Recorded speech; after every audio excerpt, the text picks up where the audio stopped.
Yes, हम लोग बाहरी स्वरूप, पुस्तकालय प्रसूची के बाहरी स्वरूप के दोष को देख रहे थे। और तो इसमें सबसे पहला दोष था कि इसको मुद्रण करवाने में अधिक समय लगता है, धन बहुत ज़्यादा व्यय करना होता है, बहुत श्रम करना होता है, और जो सूची होता है बहुत ही अनाकर्षक हो जाता है कुछ दिनों बाद। और ये सीमित पाठकों के द्वारा ही इसका उपयोग किया जाता है, और ये अप टू डेट भी नहीं हो पाता है क्योंकि नई नई चीज़ें जो इसमें आती रहती हैं, और ये व्यवस्थित नहीं होता है। दूसरा जो चीज़ है वो मुद्रित पुस्तक स्वरूप। पहला तो पुस्तक या पंजिका स्वरूप हो गया, दूसरा प्रिंटेड बुक फॉर्म। पहला है बाउंड रजिस्टर फॉर्म, अभी प्रिंटेड पुस्तक स्वरूप ये हो गया।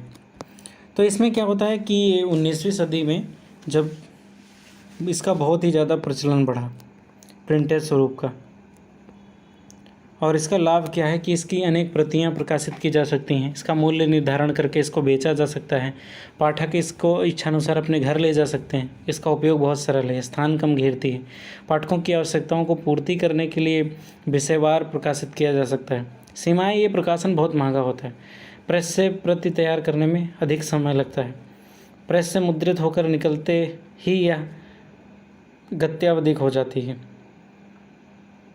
ये थका देने वाला होता है और श्रम साध्य होता है।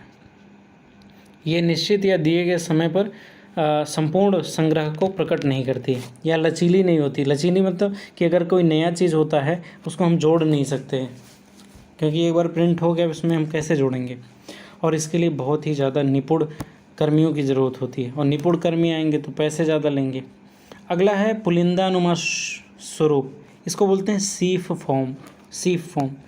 तो ये क्या होता है, ये 1871 में इसका प्रादुर्भाव हुआ। 6x4 के माप का एक सुदृढ़ मजबूत कागज़ की पट्टियों के ऊपर इसको निर्मित किया जाता है, और इसकी बाईं ओर 2 छेद होते हैं, और इसको बहुत ही व्यवस्थित किया जाता है, ठीक है, टंकित करके अपने हाथों से लिख करके तैयार किया जाता है, और ये बहुत ही मजबूत गत्तों के फाइल में रखा जाता है, ठीक है। इसका मैं इमेज दूंगा, अभी इंटरनेट काम नहीं कर रहा, बट वरना मैं अभी लाइव कर देता। यहाँ जहाँ रिकॉर्ड हो रहा वीडियो वहाँ इंटरनेट चलता ही नहीं, 0.5 KB का स्पीड, 2 KB का स्पीड ऐसे ही आता है। तो इसके जो गुण हैं उसको हम लोग देख लेते हैं। ये अपेक्षाकृत कम खर्च वाला होता है, और पुस्तकालय के किसी भी भाग में इसको सरलता से लाया जा सकता है, ले जाया जा सकता है, कम स्थान घेरता है। भौतिक स्वरूप इसके उपयोग में सहायक होता है। ये वर्ड क्रम ABCD या आ से ज्ञा तक इस तरह से लिखा हुआ होता है, तो उसको खोजना भी आसानी होता है, और इसका प्रतियों का निर्माण भी आसानी से किया जा सकता है बिना अधिक श्रम किए। और इसमें मुद्रित और हस्तलिखित दोनों तरह के सूचियाँ शामिल की जा सकती हैं, और इसमें नवीन पुस्तकों की प्रविष्टियों को भी शामिल किया जा सकता है। तो ये अप टू डेट रहता है। दोष इसमें ये कम टिकाऊ होता है, और ये अनाकर्षक हो जाता है बाद में, और ये फट जाता है किनारे किनारे से, और ये संघीय सूची के लिए अनुपयोगी होता है।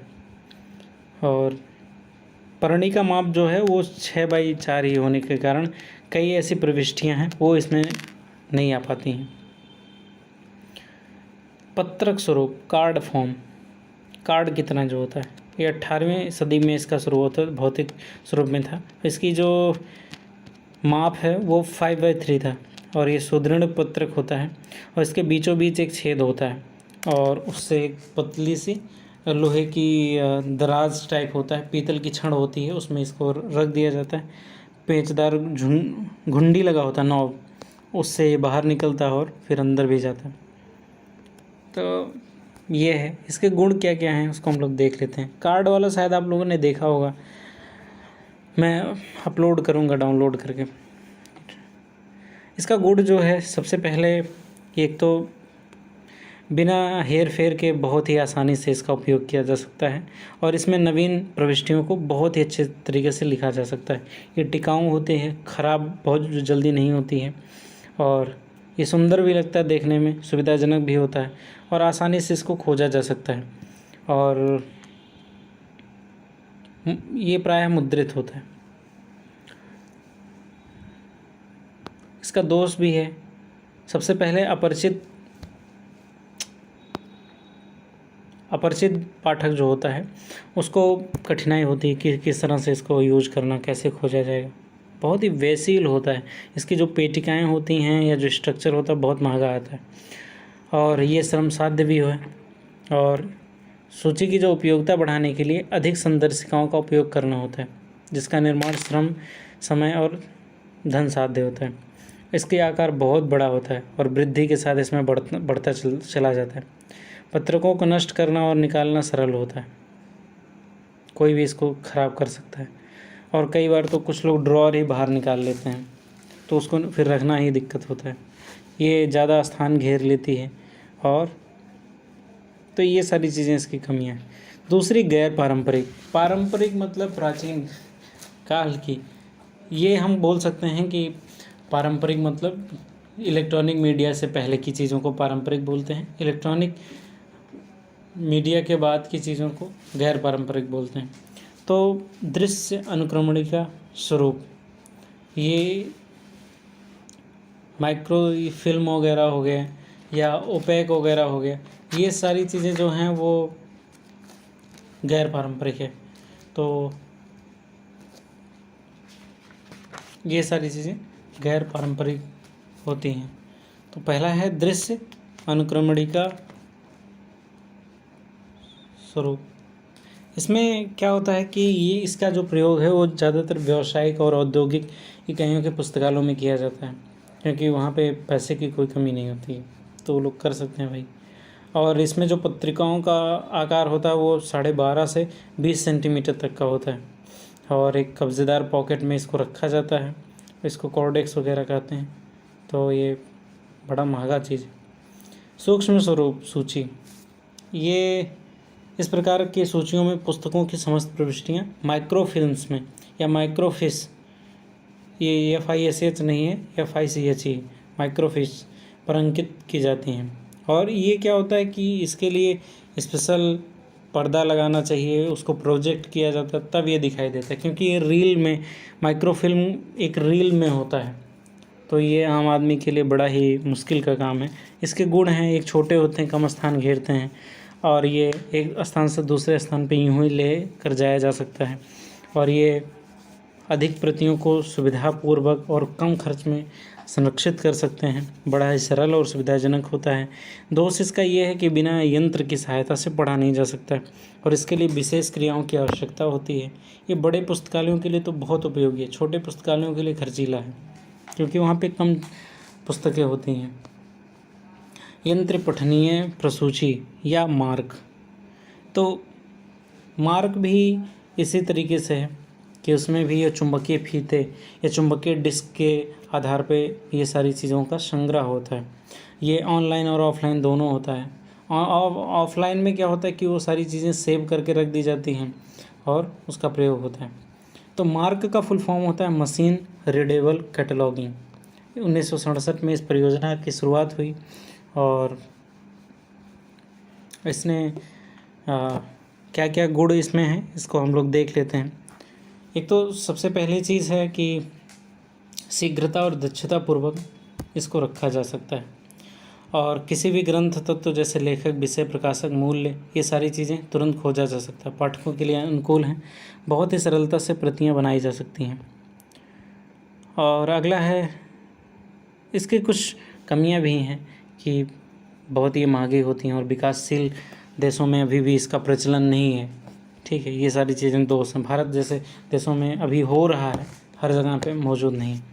तो CD रोम मतलब वो जो CD होता है, कैसेट आप जानती हो, तो वो सारी चीज़ें सॉफ्टवेयर के माध्यम से हम उसमें अपलोड करके सेव करके रख सकते हैं। इसका लाभ क्या होता है कि इस CD को कहीं पे भी ले जाया सकता है। उसकी गुणवत्ता जो होती है बहुत ही अच्छी होती है, उसमें बहुत ही ज़्यादा डेटा भी हम लोग सेव कर सकते हैं, और कम समय में बहुत ही उच्च गति से इसको हम प्रयोग कर सकते हैं। इसका उत्पादन, बिक्री भी बहुत ही संभव है। हानियाँ क्या हैं? ये ऑफलाइन माध्यम है, तो ऑफलाइन कैटलॉग ऑनलाइन की अपेक्षा बहुत ही धीमा चलता है, और ऑनलाइन अभिगम की तुलना में CD रोम की गति बहुत ही धीमी होती है, और ये पारंपरिक समस्याओं का भी सामना करता है। इसमें स्क्रैच आ जाते हैं, ये सारी समस्याएं। अगला है पुस्तकालय प्रसूची के भौतिक स्वरूपों की श्रेष्ठ विशेषताओं को सूचीबद्ध करने के लिए बोल रहा है। तो कौन कौन से इसमें दो लोगों के बातों को तुलना करना था हमें। तो एक हंटर हैं और एक बेगबेल हैं, किस तरीके से ये सारे जितने भी हम लोगों ने कैटलॉगिंग के स्वरूप को जाना है, उन सारी चीज़ों में इन लोगों ने वो किया, तुलना किया है। तो इसकी ज़रूरत नहीं है मुझे लग रहा है, और आएगा भी तो आप लिख लेंगे तुलना करना।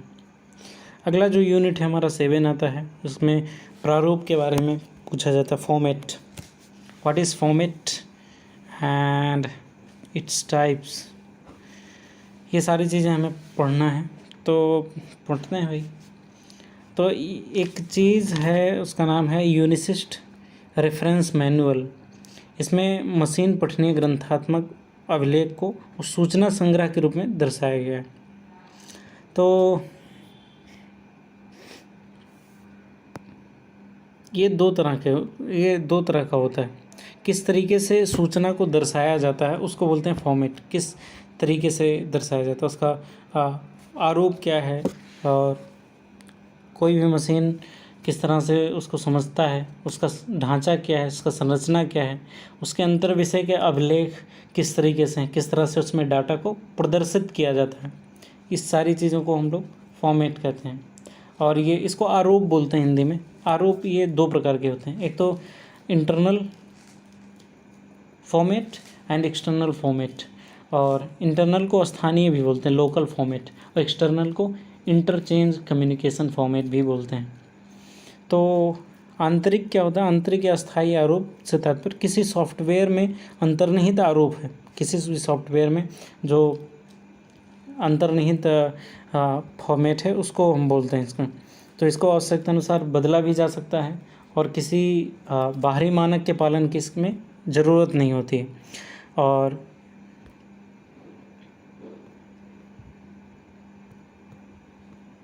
जस्ट अ मिनट, इसमें इनपुट के जो नियम होते हैं बहुत ही सीमित होती हैं, जो प्रचलित प्रसूचीकरण संहिता एवं अभ्यास के द्वारा नियंत्रित होते हैं। और इसके लिए अन्य प्रणाली और मानक विनिमय के अनुरूप होने आवश्यक हैं। इसका जो उद्देश्य है ये तो कम खर्चीला है, और इसके क्षमता में परिवर्तन भी किया जा सकता है। और इसको क्या है कि जो इंटरनल फॉर्मेट है इसको एक्सटर्नल फॉर्मेट में भी बदला जा सकता है अपनी आवश्यकता के अनुसार। तो इसका बहुत बड़ा फ़ायदा भाई।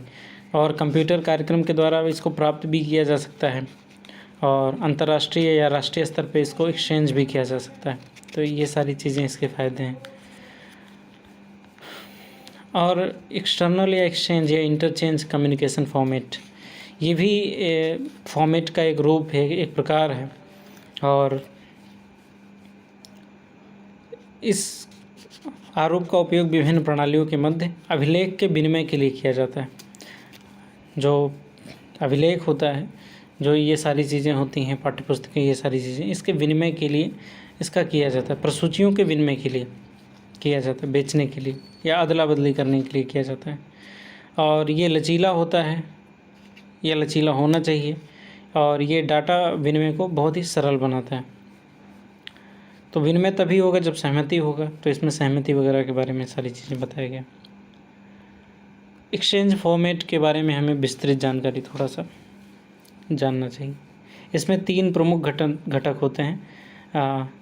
विनिमय आरोप या बाह्य संचार आरोप में इसमें 3 घटक होते हैं। एक तो एक परिभाषित भौतिक संरचना होती है, स्ट्रक्चर, दूसरा कंटेंट डिजिग्नेटर, और तीसरा रोल। ये 3 चीज़ें इसको संयोजित करती हैं। बाकी कई चीज़ें इसमें दी हुई हैं, उसको हमें पढ़ने की ज़रूरत नहीं है। बिब्लियोग्राफिक स्टैंडर्ड्स के अंतर्गत आता है ISBD। ये कई बार पूछा जा चुका है। ISBD इसका फुल फॉर्म है इंटरनेशनल स्टैंडर्ड बिब्लियोग्राफी डिस्क्रिप्शन, और ISBD का ये फुल फॉर्म है। इसका उद्देश्य हम लोग जान लेते हैं। इसका ये किस तरीके से बना, क्या चीज़, इसको आप लोग देख सकते हैं। इफ्ला नाम की संस्था है, इसको बोलते हैं international federation of library association. इसने बहुत ही ज़्यादा प्रयास किया था और उसके बाद फिर कोपेनहेगन में इसका सम्मेलन वगैरह हुआ था, तब जाकर ये ISBN बनाया गया। ये एक स्टैंडर्ड है, इस देखो international standard bibliographic description, bibliographic जो डिस्क्रिप्शन है उसके लिए स्टैंडर्ड बनाया गया इंटरनेशनल स्तर पर। तो ये स्टैंडर्ड है, तो इसका उद्देश्य है क्या? सबसे पहला एक अंतर्राष्ट्रीय विनिमय, भाषा अवरोध और मशीन के सुपाठ रूप। सबसे पहले अंतर्राष्ट्रीय विनिमय मतलब अंतर्राष्ट्रीय स्तर पे किसी भी चीज़ का स्रोतों का आदान प्रदान, ठीक है। तो अंतर्राष्ट्रीय स्तर पे अभिलेखों को तैयार करना और जिससे विभिन्न देशों के पुस्तकालयों या उसकी ग्रंथ सूचियों उसकी सुविधा को स्वीकार किया जा सके। दूसरी चीज़ जो भाषा अवरोध है, ये सबसे बड़ी समस्या है। अब कई लोगों को हिंदी समझ में आती है, कई लोगों को बांग्ला, कई लोगों को तमिल, ऐसे ही चाइनीज़, जापानीज़, ये सारे लोगों की अलग अलग भाषाएं हैं।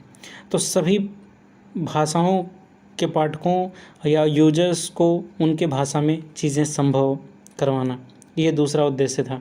तीसरा मशीन पढ़ सके, मशीन सुपाठ्य रूप में रूपांतरित, मतलब ऐसी चीज़ें बनाना जिससे मशीन उस चीज़ को समझ सके। इसका स्कोप क्या है ISBD का? तो इसमें पुस्तकालय में संग्रहित सभी प्रकार की जो पाठ्य सामग्री है उसका प्रकार, क्रम, संयोजन, इसको ये निर्धारित करता है और इसके विषय शीर्षक के स्वरूप, पत्र प्रविष्टि या अन्य प्रविष्टियाँ इसके द्वारा नियंत्रित नहीं की जाती हैं कि किस तरह से ये सारी चीज़ें होंगी।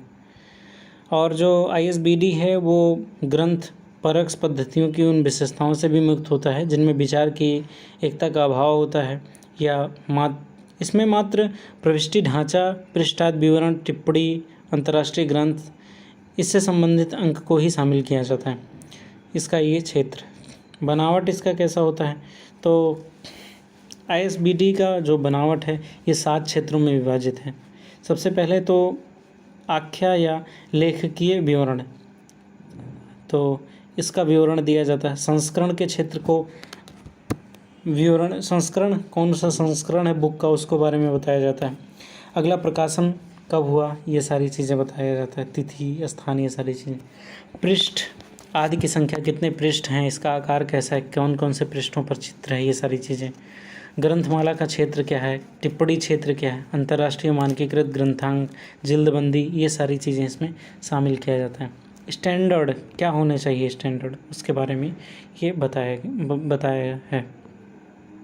दूसरा ISO 2709 2709, ये क्या है? ISO का फुल फॉर्म है इंटरनेशनल ऑर्गेनाइजेशन फॉर स्टैंडर्डाइजेशन। तो ISO 2709 यह है चुंबकीय टेप पर ग्रंथ परख सूचना विनिमय हेतु एक अंतर्राष्ट्रीय मानक आरोप, एक इंटरनेशनल स्टैंडर्ड एक्सचेंज फॉर्मेट है। और इसका विकास जो है वो मूलतः लाइब्रेरी ऑफ कांग्रेस द्वारा मार्क के फॉर्मेट में किया गया। और इसमें 4 चीज़ें हैं, अभिलेख लेवल, निर्देशिका, डेटा फील्ड, ये सारी चीज़ें इसमें।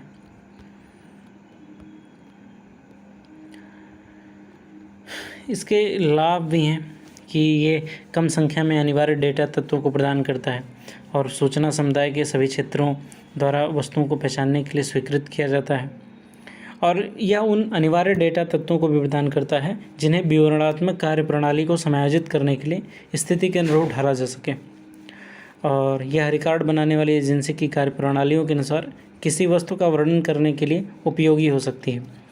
और ये मूल एजेंसी पर रिकॉर्ड डेटा से संबंधित समूहों के उपचार से संबंधित में कार्यप्रणाली अधिरूपित कर सकती है।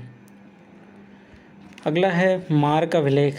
तो हम लोग मार्क 21 वगैरह के बारे में पढ़ते हैं, तो इसका फुल फॉर्म है मार्क का मशीन रीडेबल कैटलॉग और कैटलॉगिंग, ये चीज़ है। तो मार्क 21 के बारे में ही हम लोग पढ़ते हैं।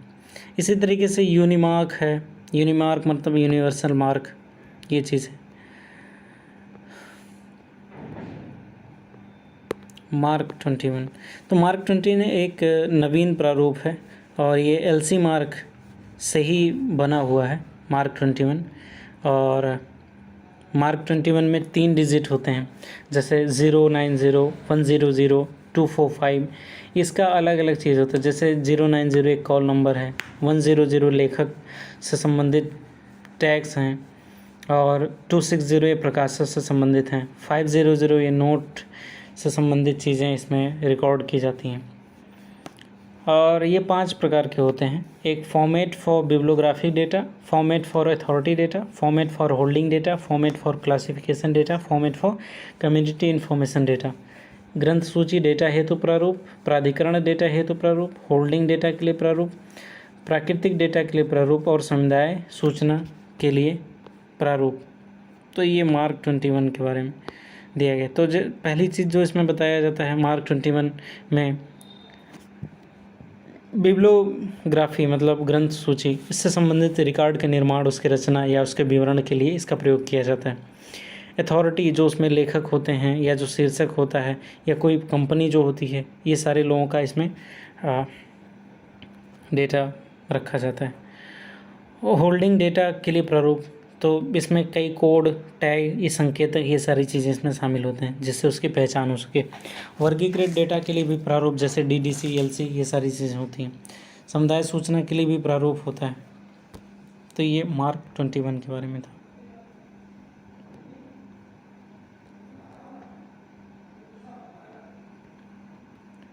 और ये थोड़ा सा इसमें मिस्टेक हो गया है, इस पेज का फ़ोटो क्लिक नहीं हो पाया। Just wait.